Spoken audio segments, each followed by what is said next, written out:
L'inconscient, c'est une chose que tout le monde sait, que tout le monde a un inconscient. C'est un endroit où se stocke, en fin de compte, où se met tout ce qui arrive dans la vie. Vous savez qu'on n'oublie jamais rien de ce qui nous est arrivé, même si on est incapable de s'en rappeler. Mais c'est quelque part, ça existe à l'intérieur de nous et ça nous envoie des messages.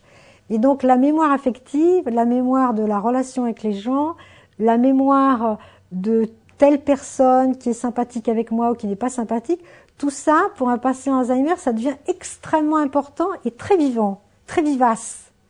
Beaucoup plus vivace parce que justement, il n'y a pas le repère, il n'y a pas les repères sociologiques. Toutes sortes de repères extérieurs s'effacent. Donc il reste le rapport de personne à personne. Donc Daniel, par exemple, quand on va dans un supermarché, souvent il parle à la caissière en lui disant « ça va, vous n'êtes pas trop fatigué » tout ça.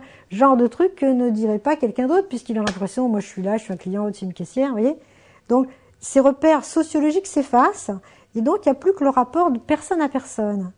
Et donc cette mémoire affective, elle est très vivace. Donc si quelqu'un est désagréable ou montre une espèce d'irrespect ou une espèce de mépris pour telle personne parce qu'elle aurait cette pathologie, ça va s'imprimer dans cette mémoire et ça va créer une réaction.